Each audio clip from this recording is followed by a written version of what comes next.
Bloomberg was really the center of the attention of many of his rivals who have been foreshadowing some of the attacks that we saw for the last couple of days. He was hit on his record on race, on gender, on the way he is wielding his vast personal wealth to try to secure the nomination.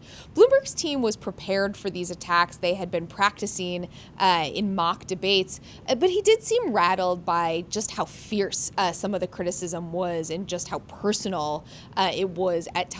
He was knocked off kilter a little bit when Elizabeth Warren in particular pushed him on the non-disclosure agreements that he and his company have with some former female employees. He was also a bit shaky when pushed on when he would release his tax returns, saying he's very wealthy and these kinds of things take time. It's a very similar argument to what we initially heard from Donald Trump at the beginning of the 2016 campaign. And what this really added up to was a portrait of a wealthy businessman who hasn't been on the debate stage for about a decade and was really trying to find his sea legs. He did have some moments where he was able to get in points he wanted to make, knocking Bernie Sanders in particular, saying that he does not think that Sanders, a self-described democratic socialist, is electable in November. But really, this was Michael Bloomberg finding what it's like to be the center of the attacks. Yeah, Bernie Sanders is a very consistent candidate. He has been pushing for a big, sweeping, government-run healthcare program for as long as he has really been in public life.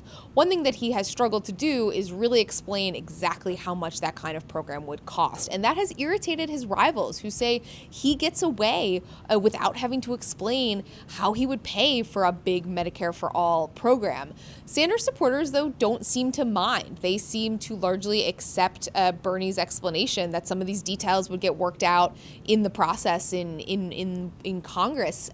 It will be interesting to see whether Sanders, who really is now a frontrunner for the nomination, does start to take on some water as new voters look at him and new voters say, can I consider Bernie Sanders as the person I'm going to vote for?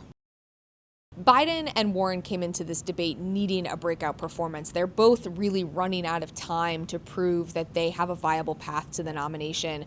Warren, in particular, came into this debate ready to be aggressive, ready to take some shots at her rivals. It's a real turnabout for her. She's tried to avoid that in the last several contests and really focus on her own message, but her campaign knows that she's struggling to break through as a result. So she, right from the opening minutes of this debate, was ready to go against Michael Bloomberg, but also other candidates. She didn't shy away from taking on Amy Klobuchar, from going after Pete Buttigieg, even Bernie Sanders, who is kind of her ideological partner and the liberal wing of this party.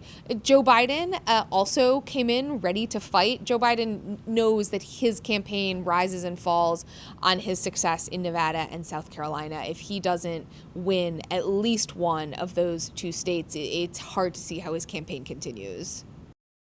Buttigieg and Klobuchar are two candidates who simply don't like each other, and they were standing on the edge of the stage next to each other, and there were a couple of moments where they were really taking each other on, going after each other in some pretty personal terms. Klobuchar accusing Buttigieg of just memorizing talking points, and she questioned whether he was calling her dumb for not remembering the name of the Mexican president in an interview that she did recently. So you could almost see some of the tension and animosity that has built up between these two candidates over the last year really rising to the surface in this debate.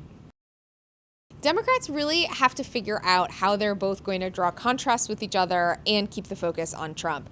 We're at a phase in the race, though, where the Democratic Party does have to pick a nominee. And what we are seeing is the candidates deciding that they have to draw sharper, clear distinctions for voters about what separates them from their rivals in hopes that voters then look at them as the best candidate to take on Trump. But certainly, if you're Trump, if you're a Republican, you're very happy that the Democrats focused their fire on each other in the debate stage and not on the president.